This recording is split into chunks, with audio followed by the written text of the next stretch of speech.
In today's video, we are going to be taking this 3D printed 90mm puck or disc that I made and turning it into a terrain feature for the Rock Troll's Slumber ability. So we're going to see how this goes. Hopefully this ends up well. I do a bit of different things, or I'm going to try a few different things, but let me know what you think.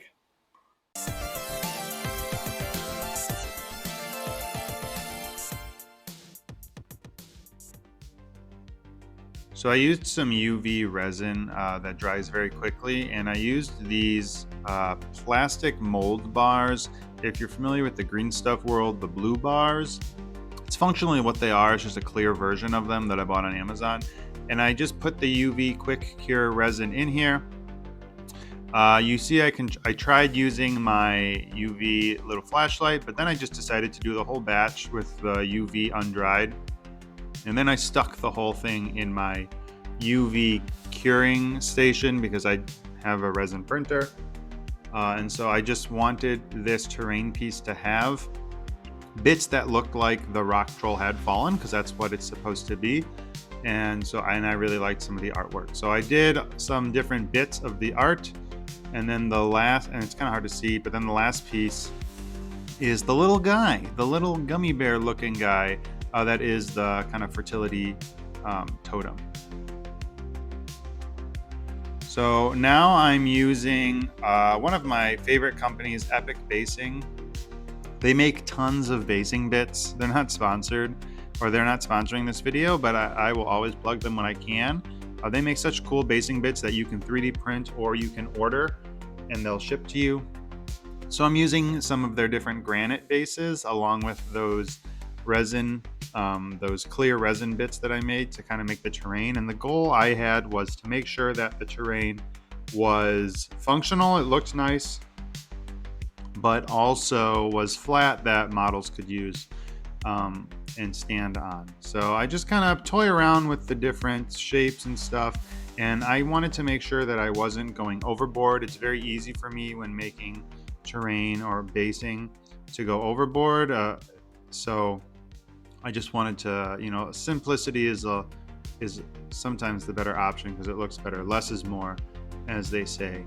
So you'll see at a certain point, right around the time where I'm done, I'll think about adding some more pieces, and then I just get rid of, decide not to do it.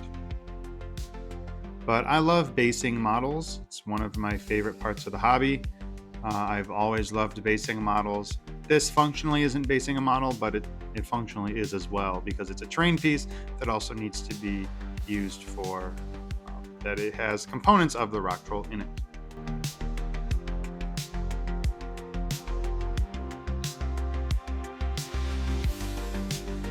So now we go on to the kind of the other half of the basing, which is the soil or the ground. I just use tacky glue. I water it down a little bit with water. There's really no set recipe. Sometimes it's just straight tacky glue. Sometimes it's water on the brush that I then mix in with the tacky glue. And I just get the whole thing kind of covered where the ground would be. I did not decide to do the sides just because I wanted them to be very nice and straight edged. And then I like to scrape off some glue from certain spots because I want to make sure that there isn't sand in odd spots. And I use sand, like I mentioned before, because it's a nice, kind of heavy, sturdy, tried and true material for basing, and there's a lot of it, and it's cheap. And so this also will help weigh down this 3D printed puck, this FDM piece, because if you've ever touched or held FDM terrain pieces, they are fairly light. And so now I just let this thing dry. Once it dried, I let it sit for like a day. You don't really need to do that, but I let it sit for a day. I went back in with some texture paste just to give a little bit more texture and detail to the model. So all of the painting you're gonna see is identical for the rocks, is identical to the rock troll video. So I highly encourage you to check that video out. One, because of course, shameless plug. But two, because you will get to see a bit more on how I painted it. But functionally, it's a black primer base tone with then a charcoal gray base tone. And then I do, this is Vallejo Charcoal, and then I do Vallejo neutral gray as a mid-tone, and I do Vallejo wolf gray as the highlight or the high tone. And that's really all it is. I go in a little bit with Off White, just to kind of brighten them up just a little, but there's really nothing, nothing unique or crazy about this. What I did realize I didn't do was that I didn't airbrush the base itself, like the soil color. So I had to go in and pick out the brown. So this is Vallejo Charred brown, and I just kind of went in. It's a little watered down so it would flow better, and I just pick out all the spots that I need to have that brown color on.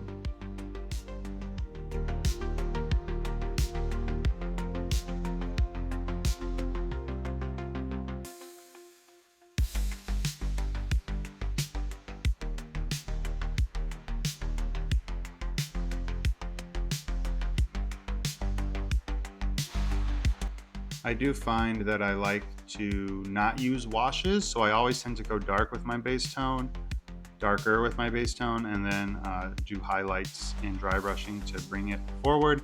Because if you're working with a terrain piece, it can be a little drippy, and it can use a lot of ink. Drippy in the sense that you're washing the whole thing with washes, and so it can use a lot of washes as well. So it can be messy and a little pricey, even if you're making your own wash. But I just like to go dark to light.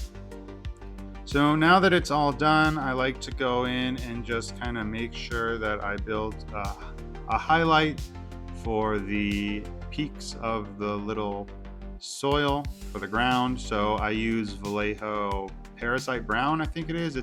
My specific bottle is a little watery, so the coverage is a little odd, but I love using it. It adds a nice kind of warmer, ruddy tone to the piece. And so I just go in and I hit up all the different spots. It's okay if you hit some of the rocks too, because it actually looks like dust a little bit. And then I mix in some Vallejo Bonewhite to the Parasite brown, and that helps give me another light tone. And then the last thing you'll see me do very briefly is I go in and I touch up some spots with Off White. This is just so that when I go in and airbrush with my green color, I can have some kind of brighter spots. And you'll see me cut pretty quickly to the final product. That's because I did a lot of this stuff already in the rock troll video, but here's the final product. This is the Speedpaint, I think it's foul green, and this is what it looks like. And so in Warcrow, the ability, or on the rock troll's ability card, on its unit card, it has an ability called Slumber. So when it's killed, the first time it creates a circular terrain element with a diameter of 6 strides that's rugged. And so that is what this is. And then the evoker gets a spell on the card called Raise the Rock, which allows the evoker to summon a rock troll.